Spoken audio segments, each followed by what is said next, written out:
Dans cette vidéo, vous allez découvrir dans son intégralité la nouvelle édition de Parcours et moi, notre méthode de français pour la première secondaire. Vous verrez très concrètement comment elle peut vous accompagner dès la rentrée 2026 dans la mise en place des attendus du nouveau référentiel. La présentation est divisée en chapitres. Vous pouvez naviguer sur la barre de lecture de la vidéo et accéder aux éléments qui vous intéressent directement. Pour visualiser les extraits du livre de manière optimale, regardez la vidéo sur votre laptop. Et nous vous souhaitons déjà bon visionnage. Eh bien, au nom des éditions Plantin, je vous souhaite la bienvenue ce soir pour la présentation de la nouvelle édition de Parcours et moi. J'ai eu la chance d'être accompagnée d'une des autrices du manuel, Sophie Samin, qui va se présenter plus en détail tout à l'heure. Voilà, peut-être pour faire connaissance avant de commencer. Bon, moi, je m'appelle Anne Sieur, je suis éditrice aux éditions Plantin depuis maintenant 3 ans. Et avant ça, j'étais éditrice aussi aux éditions Averbo d'Erasme pendant une 30aine d'années. Et donc, il y a 3 ans, on a été repris par Plantin. Et donc, nous continuons l'aventure, notamment avec Parcours et moi, qui avait déjà commencé sa longue carrière à l'époque chez Erasme. Plantin fête en 2025, c'est 75 ans. Donc, ça fait 3/4 de siècle déjà que Plantin propose des outils pédagogiques, des manuels scolaires, mais pas que. Plantin cherche aussi depuis longtemps à être aux côtés des enseignants, d'être au plus proche de vos besoins, de vos attentes, et d'outiller au maximum les élèves, les enseignants bien sûr, et aussi les parents qui souhaitent accompagner la scolarité de leurs enfants. On espère aussi qu'en 2026, vous allez vivre un tournant important avec l'arrivée des nouveaux référentiels, et donc on espère que Plantin pourra être à vos côtés aussi l'année prochaine pour traverser ce défi.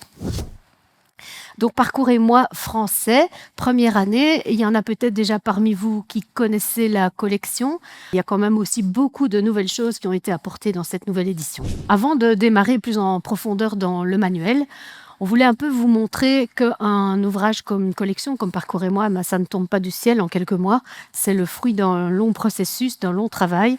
Et donc, depuis 2023, nous avons commencé à étudier bien sûr les référentiels qui étaient déjà disponibles, mais aussi à aller rencontrer les enseignants, soit dans des tables rondes, dans des événements comme ici, ou alors dans les écoles même, aller rencontrer des équipes de profs pour écouter les besoins, les difficultés, les attentes, peut-être les craintes aussi, en voyant arriver toutes ces nouvelles choses, pour voir dans quelle mesure on va pouvoir adapter ou créer des ouvrages qui soient en phase avec les attentes. On crée aussi des enquêtes en ligne qui permettent de tester des idées qu'on a à plus grande échelle. On fait faire des analyses de référentiels, notamment pour qu'on puisse attirer notre attention sur des aspects importants ou complexes.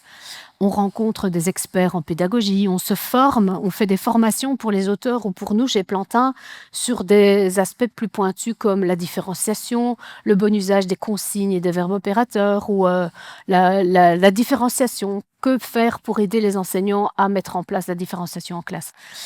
Alors, au cours de tout ce travail de contact du terrain et des experts, on rencontre de nombreuses personnes qui sont susceptibles de devenir parfois auteurs.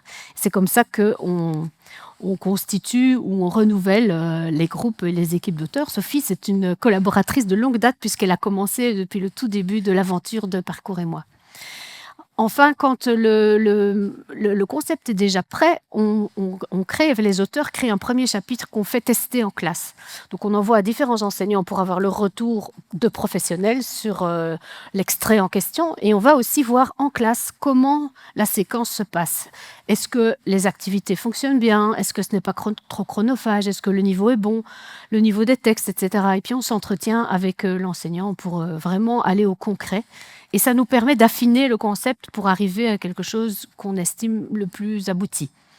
Et une fois que le manuscrit est rédigé au complet, on fait encore faire des relectures du travail des auteurs par des relecteurs pédagogiques. Soit ce sont aussi des gens de terrain, mais parfois ce sont aussi des formateurs ou des profs de hautes écoles qui vont donner un avis critique sur les contenus.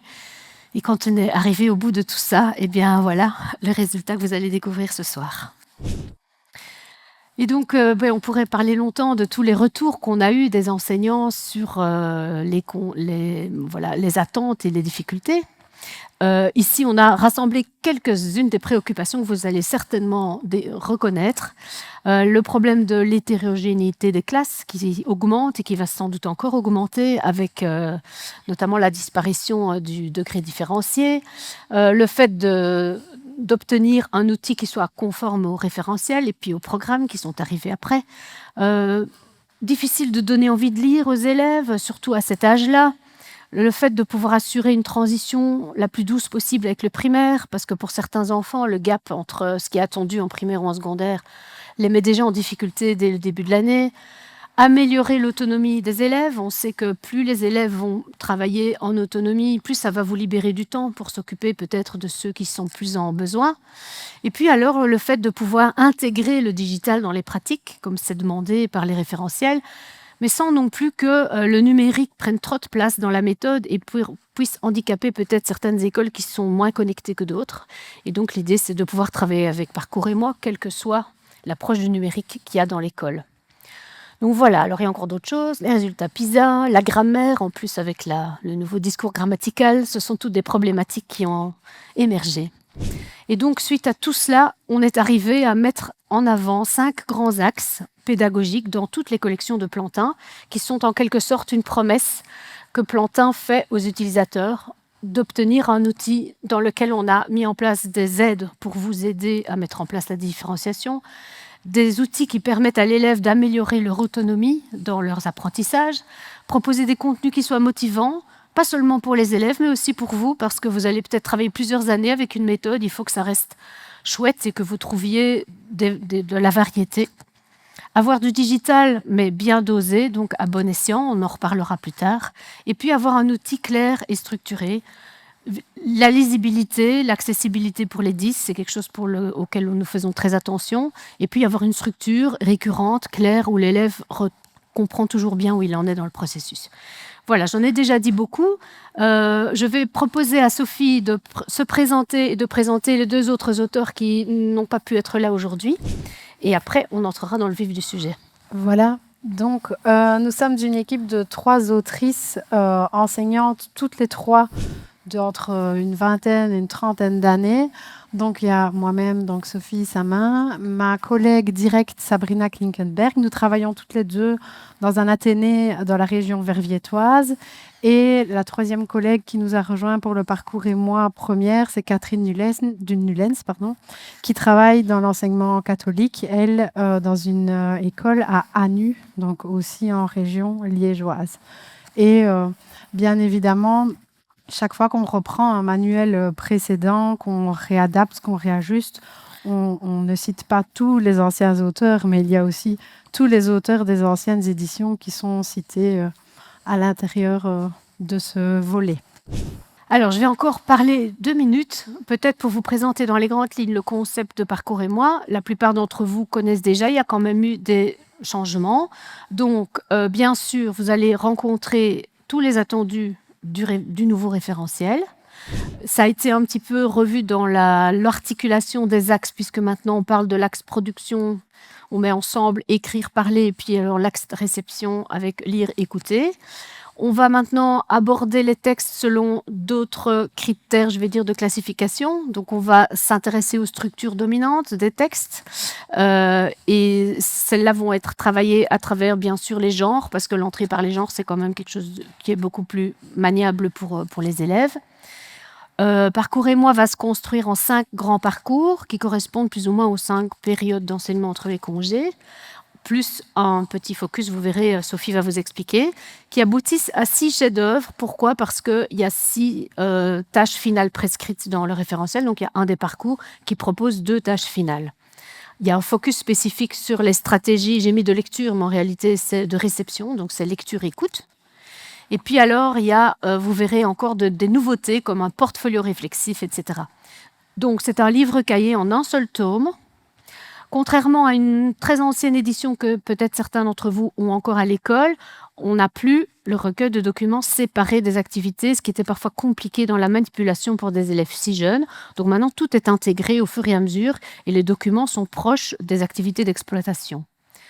Donc c'est un livre-cahier, ça veut dire les feuilles sont détachables et perforé. Ça veut dire que l'idée, c'est que vous pouvez travailler un parcours à la fois dans le classeur, ajouter des documents à vous dedans, intercaler un autre texte, une activité qui vous plaît. Ça vous permet d'avoir une grande liberté d'utilisation et puis que l'élève ne doive pas trimballer son gros livre toute l'année. Alors vous avez encore un volet numérique sur Scoodle que je détaillerai tout à l'heure. Ça, c'est la structure de Parcours et moi. Je ne sais pas si tu préfères l'expliquer, sinon je continue encore un petit peu. Donc vous avez d'abord une introduction générale avec un sommaire, un mode d'emploi qui va bénéficier aussi d'une petite vidéo. Ça pourrait peut-être plus encourager les élèves à bien examiner comment leur manuel est construit. Ils vont travailler avec pendant 1 an. On s'est dit que c'était plus accessible sous forme de vidéo qu'avec les schémas. On commence par le petit focus sur les stratégies de réception que Sophie vous présentera, que vous pouvez utiliser un peu quand vous voulez dans l'année. Ensuite, vous avez les 5 parcours. Les parcours, vous pouvez aussi les travailler dans l'ordre que vous voulez, même si, bien sûr, il y a un genre de progression qui est un peu prévu quand les auteurs développent le contenu méthodologique. Chaque parcours est divisé en séquences. Commence par une page de garde avec un coup d'envoi. Ensuite, il y a les différentes séquences. 1, 2, 3, ça dépend de l'ampleur du parcours, qui lui-même est divisé en 3 étapes didactiques. On a une étape lançons-nous, on va découvrir le sujet, puis une étape qui va mener à la synthétisation, à la structuration, posons-nous, et puis on a toute une série d'applications pour s'exercer. Une fois que les séquences sont finies, on a un moment où on va se poser dans un portfolio réflexif qu'on va vous présenter aussi. Puis vient la tâche finale qu'on appelle ici le chef-d'œuvre. Ensuite, à la fin du manuel, vous trouvez encore, à la fin de chaque parcours, vous trouvez encore des coins lecture, un moment de vocabulaire. Donc, coins lecture, vocabulaire, un truc de mots-clés qu'on vous expliquera. Et alors, encore des exercices d'entraînement qui sont davantage liés aux fiches outils de langue. Donc, voilà, grammaire, conjugaison, etc. Et en fin de manuel, il y a une série importante de fiches qui sont divisées en 2 types, les fiches de langue et les fiches plus de stratégie sur comment s'y prendre pour faire différentes choses, et encore des annexes. Alors, le petit encart que vous voyez là, le petit macaron, c'est pour mettre en avant le fait que les visées transversales qui sont tellement importantes dans les référentiels, également dans les différents programmes, ne sont évidemment pas oubliées, mais ne sont pas traitées à part de la matière de français. C'est-à-dire que apprendre à mieux se connaître et interagir avec les autres, développer sa pensée critique, tout ça se fait au travers des activités, en fonction du choix des documents, des liens qu'on fait avec des enjeux citoyens. Et c'est comme ça que les élèves vont développer leur visée transversale sans qu'il faille en rajouter. Ça se passe à travers les différentes activités. Voilà, maintenant je donne la parole définitivement à Sophie. Alors, je vais parcourir avec vous un parcours, le premier, Jacques a dit, en repassant un peu par les différentes étapes pour expliquer un petit peu ce qui est nouveau dans cette version et ce qu'on y retrouvait déjà, mais qu'on a potentiellement amélioré. Donc, comme Anne l'a dit précédemment, on va toujours commencer le parcours par une page de garde. Cette page de garde existait déjà historiquement dans le Parcours et moi. On a juste, en fait, on l'a enrichi un petit peu en développant ce côté métacognition et réflexif. Donc, directement, en fait, on plonge l'élève dans une réflexion par rapport à la thématique du parcours et on lui fait émettre des hypothèses par rapport à ce qu'il pourrait faire dans le parcours, au savoir-faire qui vont être mobilisés, aux compétences qu'il va devoir mettre en place. Donc, sur chaque page de garde, on va retrouver ce petit encart réflexif-là, ce petit logo réflexivité. Je vais en parler pas mal parce qu'il se retrouve souvent un petit peu partout dans le parcours. Et c'est donc ce petit engrenage-là mauve. Alors ici, voilà, les activités, c'est observe le titre, à ton avis, de quoi est-ce qu'on va parler, etc. Ça va chaque fois être quelque chose de différent. On ne va pas faire 5 fois la même chose pour chaque page de garde. Alors ensuite, dans la structure du parcours, on va retrouver le coup d'envoi. Donc le coup d'envoi, c'est l'activité de départ. Ici, c'est une activité d'écriture. Donc on est dans Jacques a dit, donc dans les textes qui font agir. On ne parle plus de texte injonctif, il va falloir s'habituer. Donc ici, on est dans une activité de production pour un premier jet, mais c'est pas forcément une activité de production. Ça va pouvoir être aussi de la réception, ça peut être de la lecture, de l'écoute ou de la prise de parole également. Et vous voyez que directement, on ajoute aussi cet encart réflexivité. Celui-là, il va vraiment mettre en avant tout de suite ce qu'on nous demande dans les référentiels, qui est faire comprendre à l'élève comment il travaille, comment il produit les textes. Donc ici, on met en avant des stratégies et ça s'appelle le questionnement itératif dans le référentiel. Donc, comment on fait pour produire quelque chose. Et puis, on va commencer une séquence, donc l'activité de Lançons-nous, qui est l'activité découverte de la séquence. Le sujet de cette séquence, il y en a 2 dans ce parcours, Jacques a dit. Le sujet de cette séquence, c'est les genres de textes qui font agir. Et on va découvrir les caractéristiques des genres de textes qui font agir en abordant, et ça c'est nouveau, mais c'est vraiment une optique qui change par rapport à ce qu'on faisait avant, avec vraiment des genres de textes qui ne sont pas forcément uniquement classifiés dans un type de texte historiquement dont on parlait avant. Donc on va avoir du narratif, mais dans lequel on a une structure descriptive ici, où on donne des ordres, etc. Et c'est ce qu'on va faire observer aux élèves. Alors, tous les documents sont, chaque fois, les élèves vont savoir les repérer assez facilement parce qu'ils sont chaque fois sur un fond jaune pour permettre une meilleure lecture aussi pour public 10.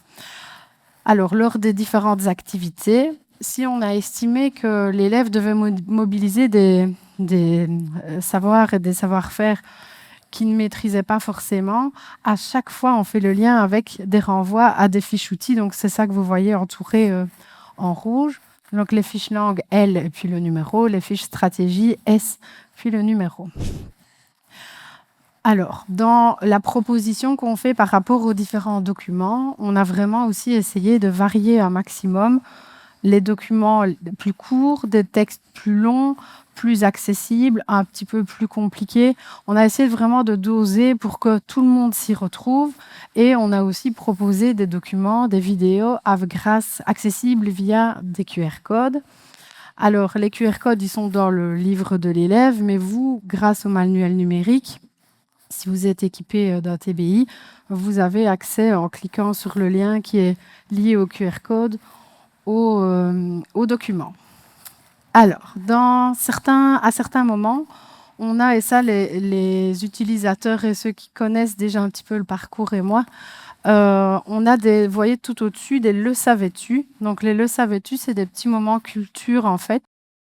Des petits moments où on a estimé que suite à une lecture, à une écoute, il y avait quelque chose à faire, point de vue de la culture, pour un petit peu semer des graines ça et là, et pour construire une culture générale de l'élève. Donc ça, c'est une idée c'est une activité donc d'analyse de texte. Et vous voyez que, en fait, historiquement, ce tableau, c'était attention type genre, et on ne proposait pas de genre. On leur demandait de nous donner le genre tel quel. Force est de constater qu'en classe, ça ne fonctionnait pas. Trouver un genre, c'est compliqué. Donc, on leur a donné des choix de genre. Et ici, on ne va plus du tout parler en type de texte, mais en structure dominante. La deuxième séquence, elle s'appelle « À l'école » et elle nous a semblé importante par rapport à tout ce qui est vocabulaire des consignes scolaires. Donc, dans cette séquence-là, on va vraiment travailler à ce qu'est une consigne scolaire et comment on fait pour justifier une réponse et bien répondre à une question. Donc, c'est quelque chose qu'on va vraiment travailler. Et de nouveau, voilà, on va retravailler ici du vocabulaire par rapport au verbe opérateur, par rapport aux consignes, etc., etc. Pour arriver à la synthèse sur la consigne scolaire. Alors, quelques petites nouveautés par rapport aux synthèses. Donc, les synthèses, elles sont présentées sous une forme dans le manuel, mais disponibles sous d'autres formes en ligne. Vous avez tout au-dessus un petit entonnoir, là, je ne sais pas si vous le voyez, sur lequel il est indiqué « Tu peux réaliser ta propre synthèse ». En fait, l'idée, c'est d'amener l'enfant, Anne l'a dit tout à l'heure, à s'autonomiser. Et pour s'autonomiser et prendre possession de la matière, eh bien, reformuler les synthèses est un bon moyen, un bon outil d'entraînement. Donc, ce qu'on lui propose, c'est de réaliser sa propre synthèse, celle qui prendra la forme qui lui convient le mieux, parce que quand on a une carte mentale, on ne sait pas forcément toujours étudier sur une carte mentale. Ça va vraiment dépendre de son profil. Et les enfants, quand ils vont réaliser leur propre synthèse, après, soit le professeur décide de les vérifier, soit on les laisse en complète autonomie. Et ils peuvent s'auto-évaluer grâce à la toute dernière page du parcours qui reprend les mots-clés. Donc, ce qu'on a fait, c'est qu'on a listé pour chaque synthèse les mots-clés les plus importants, vraiment le minimum de ce qu'on veut retrouver dans leur synthèse personnelle. Donc là, ils peuvent vraiment vérifier eux-mêmes s'ils sont dans le bon ou pas. Deuxième nouveauté sur les synthèses, c'est la petite vidéo, le petit renvoi à la vidéo. Ce renvoi à la vidéo renvoie à une capsule vidéo qui a été construite pour permettre à l'élève d'avoir la synthèse sous encore une autre forme. Et ça, elle est disponible chez lui à la maison pour se remettre en ordre, pour vérifier qu'il a compris. C'est un outil supplémentaire. Des vidéos, il y en a pour chaque synthèse et il y en a pour les fiches outils également. Pardon, j'ai oublié un petit picto. Dernière chose ici, on a un petit picto escalier. Le petit picto escalier, c'est des moments en fait où on va vous proposer des moments, soit des conseils directement à l'élève. Donc ici, c'est un conseil pour travailler le vocabulaire. Soit ça va être des exercices de différenciation, donc soit de consolidation, soit de dépassement. Alors, dernière partie, une fois qu'on a structuré dans la synthèse, on va se retrouver par la synthèse, pardon, on va travailler les exerçons-nous. 2 types d'exercices vont se trouver tout au long du manuel. Vous voyez que, je ne sais pas si vous le voyez bien, mais les numérotations des exercices, certains exercices sont dans des carrés, d'autres dans des ronds. En fait, dans Parcours et moi, on n'est pas obligé de faire tous les exercices du manuel. Parce que si on fait tout, en fonction des élèves qu'on a face à soi, du temps, des heures qu'on perd pour les 50 000 formations, plus les élèves qui partent en excursion, etc., on n'a pas toujours le temps et l'occasion de tout faire. Donc nous, on a présélectionné, en fait, pour vous donner un indicateur, les exercices qui étaient essentiels, donc ceux qu'on estime les plus complets ou les plus importants pour structurer les apprentissages, des exercices moins essentiels, donc ceux qu'on peut un peu passer à la trappe ou proposer en différenciation, en dépassement, en consolidation, avoir un petit peu en fonction du profil d'élève qu'on a. Donc, on vous propose ça ici dans les numérotations. Donc, les ronds, c'est les non essentiels et les carrés, c'est les essentiels. Alors, on a semé aussi des encadrés, comme on a les le savais-tu en bleu, en mauve. Là, ce sont des métiers de la langue. Alors, les métiers de la langue, l'idée, c'était pour coller à ce pan orientation dont on nous parle pas mal. C'est qu'on doit apprendre aux élèves à s'orienter.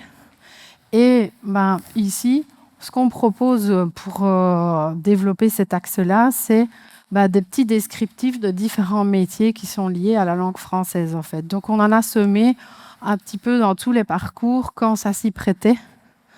Il y en a au moins 6 ou 7, je pense, dans tout le manuel. Et de nouveau, un encart réflexif. Le portfolio, donc après les exerçons-nous quand la séquence est terminée, avant d'entamer le chef-d'œuvre qui est la tâche finale, on propose à l'élève de prendre un moment pour se poser et réfléchir à ce qu'il a appris tout au long du parcours. C'est un feuillet, une feuille recto-verso, nominative, donc c'est un outil qui est à votre disposition, soit vous l'utilisez, vous reprenez, vous regardez où ils en sont, vous comparez d'un parcours à l'autre, etc. L'évolution sur l'année, comment il le complète, s'il s'améliore. Soit vous le laissez en complète autonomie.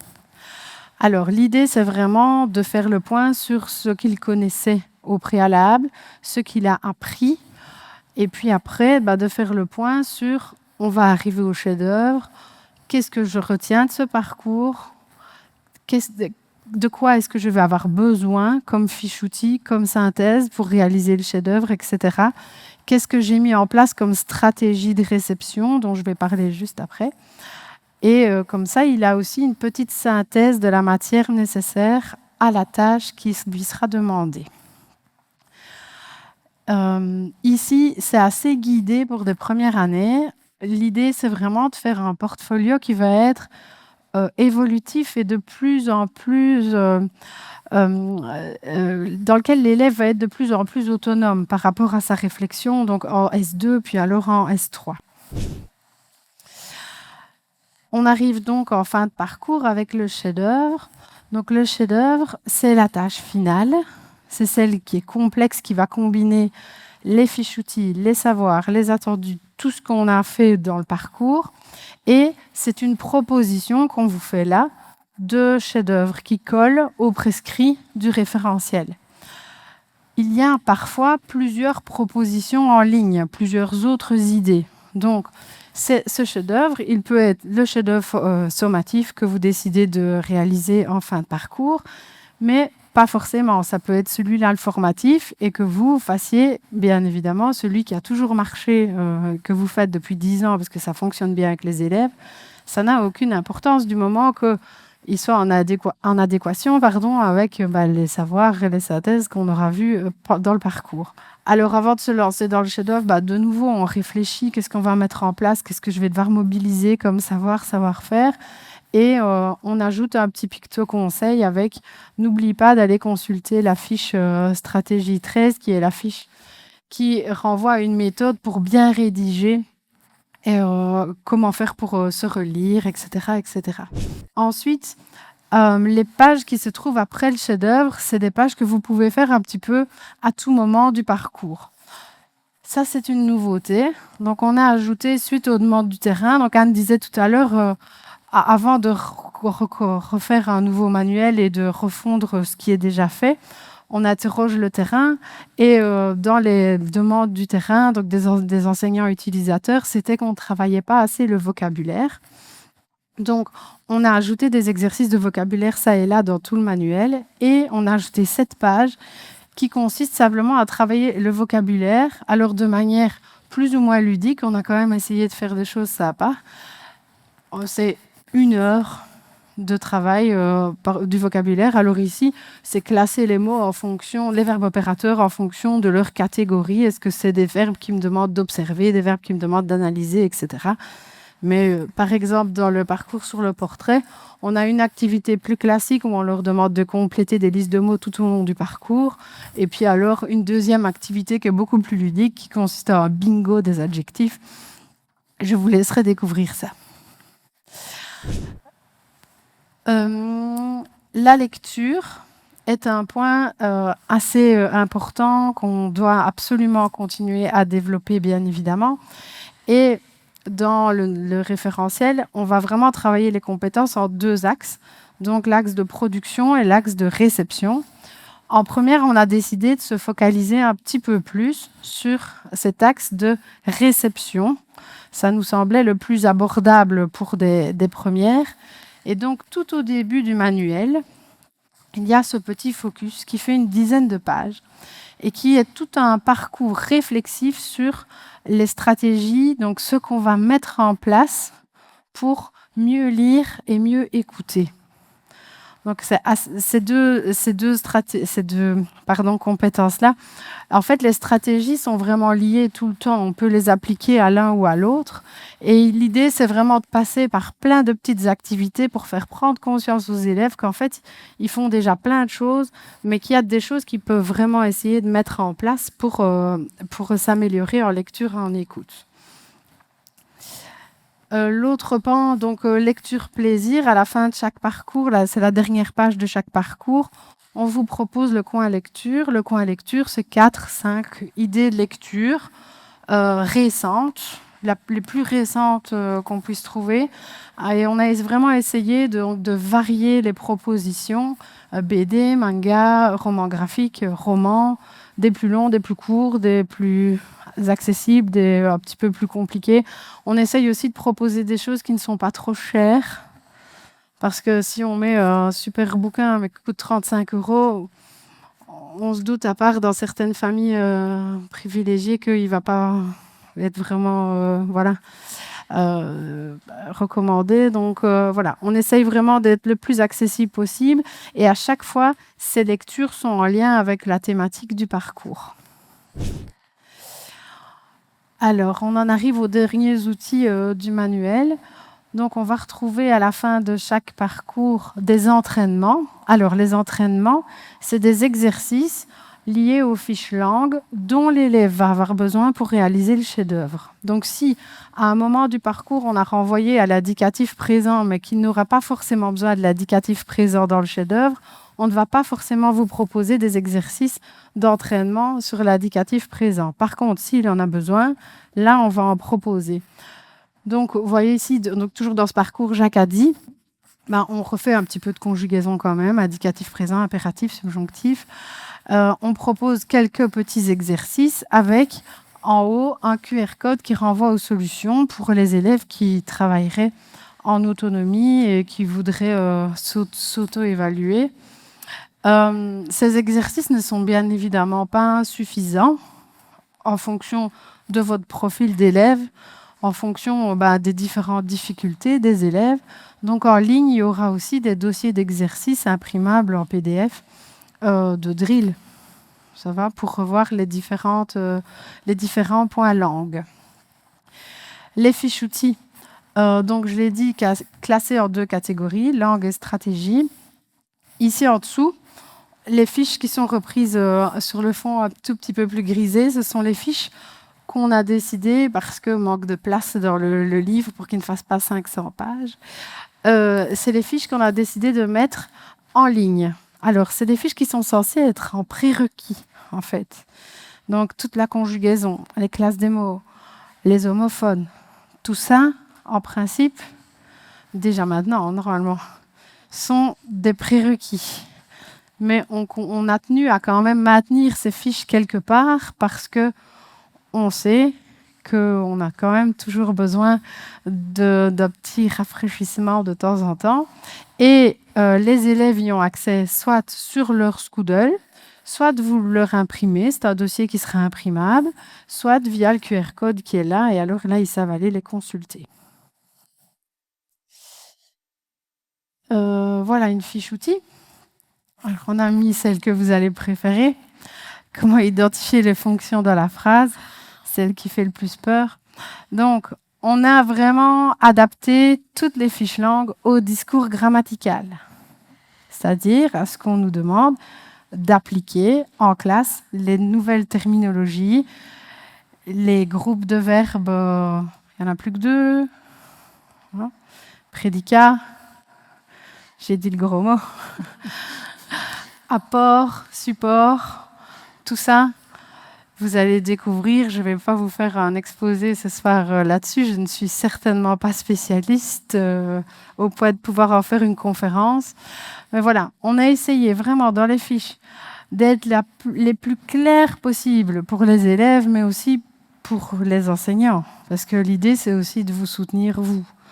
Donc, quand je parle d'apport et de support, peut-être que certains ont déjà la notion, se sont déjà un peu intéressés. On a créé une fiche pour les enfants, comment identifier l'apport et le support. Elle est pour vous aussi, la fiche. Hein. Donc, utilisez ces outils-là, bien évidemment.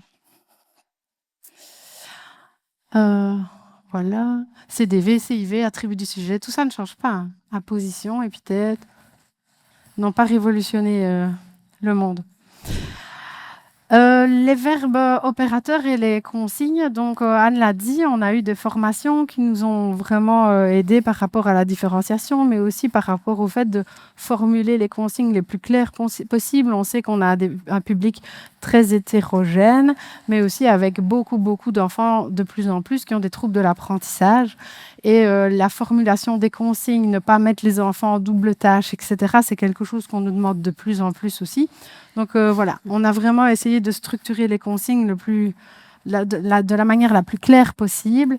Et par rapport aux verbes opérateurs, donc tous les verbes qui demandent aux élèves de réaliser quelque chose. Ces verbes seront toujours mis en gras, comme dans les CEAD, dans les évaluations externes en fait.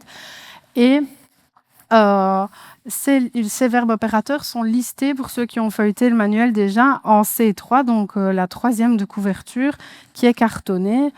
Il y a vraiment une liste de tous les verbes opérateurs qu'on retrouve le plus souvent en français. Cette feuille cartonnée, elle est découpable et pourquoi pas la conserver comme intercalaire, la Bible, de ce qu'il faut savoir dans les justifiés. Qu'est-ce que prouver, voilà. Donc, il y a des petits pictos. Et puis, qu'est-ce que c'est associer deux mots? Qu'est-ce que c'est comparer deux idées ou deux mots, etc. Je pense que ça ne peut pas faire de tort. Alors, par rapport à la différenciation, donc on a vraiment essayé de multiplier les aides un petit peu partout, un petit peu tout le temps. Donc, on va retrouver les synthèses, donc qui vont prendre différentes formes dans le manuel, mais en ligne, on va avoir les pendants à chaque fois, carte mentale ou pas, ou synthèse linéaire ou pas, que sais-je. Grâce aux activités essentielles ou facultatives. Ça, c'est le deuxième point qui vous permet de différencier. Les encadrer avec le petit picto escalier. Ça aussi va permettre aussi de proposer des alternatives. Des variantes qui sont dans les notes pédagogiques. La plupart du temps, les variantes, c'est des propositions d'activités soit complètement différentes, soit des propositions d'adaptation si on a un groupe en dépassement et un groupe vraiment en renforcement. Le portfolio qu'on va pouvoir utiliser comme outil d'auto-évaluation, et ce qui permet au professeur aussi de se rendre compte, ah ben oui, tout ce qu'il a retenu, lui, c'est qu'on pouvait faire du gâteau au chocolat. On n'est pas sauvé. Des parcours adaptatifs sur Scoodle. Donc sur Scoodle, les élèves ont accès à des exercices supplémentaires en parcours adaptatif. Donc c'est des exercices qui vont permettre à l'élève de faire plusieurs exercices et puis en fonction de s'il a réussi, il va être au niveau suivant. Par contre, s'il échoue, on va continuer à lui proposer des exercices qui sont à sa portée jusqu'à ce que il évolue dans le parcours. Et voilà, le dernier outil, c'est les fiches outils qui sont pré-complétées. Donc l'élève a toujours ses fiches outils complétées. Ça aussi, on trouvait que c'était important et qu'il peut aller chercher, fureter de temps en temps.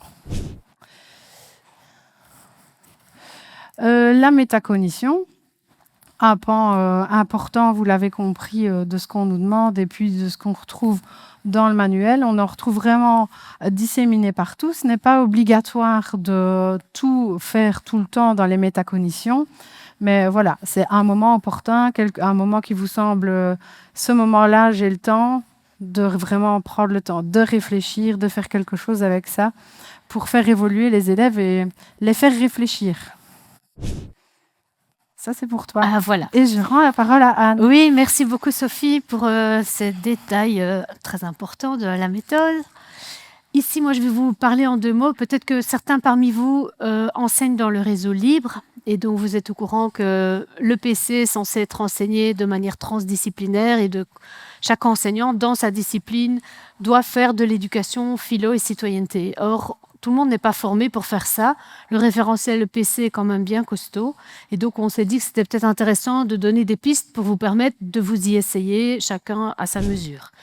Alors, comment est-ce qu'on a procédé? On ne voulait pas que ce soit envahissant dans la méthode, notamment pour les personnes qui ne sont pas dans le réseau libre. Et donc, on a, avec l'aide des auteurs, identifié des moments où il y a un sujet qui se présente dans le parcours qui permet de faire un débat philo sur un sujet citoyen. Et donc, il est identifié par un petit pictogramme. Alors, soit on s'en tient là, on se dit je vais profiter de ce moment où on peut s'interroger sur un sujet citoyen et faire un petit débat en classe, un peu de manière informelle. Soit on dit je vais un cran plus loin et je vais vraiment faire une activité EPC en profondeur qui va durer 1 heure ou parfois même 2 heures. Et pour ça, vous allez sur Scoodle et il y a 2 petits dossiers. Il y en a un, c'est un mini mode d'emploi qui explique en une petite vingtaine de pages les objectifs du cours de PC, vraiment un gros résumé de ce qui est présenté dans le référentiel. Et aussi, par exemple, quelles sont les conditions à mettre en place dans la classe pour qu'une activité de débat philo se passe bien, que les élèves apprennent à s'écouter les uns les autres, que ça ne dérive pas, parce que parfois certains sujets citoyens peuvent dériver dans des choses difficiles à gérer. C'est un petit peu expliqué avec des pistes. Et ensuite, vous avez des activités qui sont développées entièrement, qui vous permettent de mener une activité sur 1 heure ou voire parfois 2 heures de cours, qui vous donnent des pistes pour garder aussi des traces, par exemple, de l'activité que vous aurez faite avec les élèves. C'est un professeur de CPC dans le réseau où il donne ça toute l'année, qui nous a aidé à faire tout ce dossier. Voilà pour tout ce qui constitue le contenu du manuel du livre cahier papier. Et maintenant, je vais vous expliquer en quelques mots ce qui se passe sur Scoodle. Donc, vous avez compris avec les nombreuses citations que vous avez eues tout au long de la description du manuel qu'il y avait des fréquents renvois à la plateforme Scoodle. Cette plateforme Scoodle, vous la recevez gratuitement, vous recevez l'accès gratuitement pour vous et pour vos élèves si vous adoptez le manuel en classe. Sinon, il est possible désormais de l'acheter aussi séparément. Donc, une école, par exemple, qui veut travailler en full digital, peut aussi acheter un kit Scoodle par enseignant. Il peut connecter ses élèves et travailler sans support papier à ce moment-là. Alors, que trouve-t-on dans ce kit Scoodle? Évidemment, le manuel numérique. Vous y avez accès avec le corrigé. Les élèves n'ont pas le corrigé, mais vous pouvez leur donner accès à certains moments si vous souhaitez à des parties. Les audios et les vidéos aussi, qui sont déjà via les QR codes. Les exercices interactifs de différentes sortes. Il y a des classiques, il y a les parcours adaptatifs que Sophie a déjà un peu expliqué, dans lesquels, par exemple, les élèves qui sont dans le parcours remédiation du parcours adaptatif en ligne, eux, ils ne se rendent pas compte qu'ils sont dans un parcours qui s'adapte, ils voient juste des exercices qui suivent. Ceux qui sont dans la partie remédiation, on va leur reproposer la théorie, on va leur remontrer les vidéos. Parce que si ça ne fonctionne pas, c'est pas en donnant 10 exercices de plus que ça va aller mieux. Donc l'idée, c'est de les faire progresser de manière autonome. Par rapport à tous ces exercices-là, vous avez l'attribution des exercices. Vous pouvez vous piloter à distance à quels élèves vous voulez attribuer les exercices en ligne. Vous pouvez voir ce qu'ils ont fait, combien de fois ils ont fait des tentatives. Vous pouvez regarder les résultats obtenus. Vous pouvez voir même les réponses qu'ils ont faites. C'est programmé tout à fait de la remédiation à la maison de cette manière-là. Puis alors, il y a aussi un outil qui s'appelle Memory Lab, qui normalement fonctionne un peu sous le mode des flashcards pour apprendre le vocabulaire en langue, par exemple. Mais si on utilise cet outil-là comme outil de mémorisation pour travailler, par exemple, des concepts ou des mots-clés qu'on a appris au cours, on donne une définition, l'élève doit reconnaître de quoi on parle. Donc, on utilise cet outil de mémorisation pour, de manière ciblée, adaptée au français. Ensuite, vous avez les exercices supplémentaires qui sont liés, par exemple, aux fiches outils qui sont en ligne, à tous les exercices de drill de langue que vous pouvez télécharger. Les synthèses alternatives dont on a parlé tout à l'heure. Donc, si on a une version schématique dans le manuel, ben, vous aurez une version plus littéraire en ligne ou vice-versa. Une planification annuelle et un tableau synoptique en français particulièrement intéressant pour bien faire le lien entre les attendus du référentiel et qu'est-ce qui est vu où, dans quel parcours, pour que vous puissiez vérifier que tout est bien là. Et planifier votre année, éventuellement, changer les parcours de place, etc. Décider d'intervertir les séquences, vous êtes assez libre. Ensuite, vous avez encore les évaluations sommatives qui sont proposées sous format Word, donc vous pouvez les corriger, qui sont autres que celles des chefs-d'œuvre, évidemment. Avec un corrigé, vous pouvez les ajuster en fonction de ce que vous avez vraiment fait en classe. Et puis, vous avez des propositions d'activités à faire sur les livres de lecture intégrale qui sont proposés. Pour pas toujours revenir avec les fiches de lecture classiques, il y a moyen de vérifier qu'un élève a lu un livre d'une manière plus créative ou avec des idées d'exploitation. Vous avez un peu une banque d'idées là pour piocher. Et alors, il y a encore des propositions de lecture supplémentaires en ligne qui ne sont pas forcément connectées à un parcours en particulier. C'est plus pour, si vous avez des bons lecteurs en classe ou même si vous voulez découvrir de nouveaux titres. Ce sont les auteurs qui ont beaucoup lu et sélectionné. Et puis, le petit dossier EPC dont je vous ai parlé. Donc, tout ça, ça fait déjà un sacré volume de compléments qui sont donc disponibles sur Scoodle. Si vous êtes intéressé, rendez-vous sur plantin.com/secondaire pour explorer nos ressources ou inviter un délégué pour une présentation dans votre école.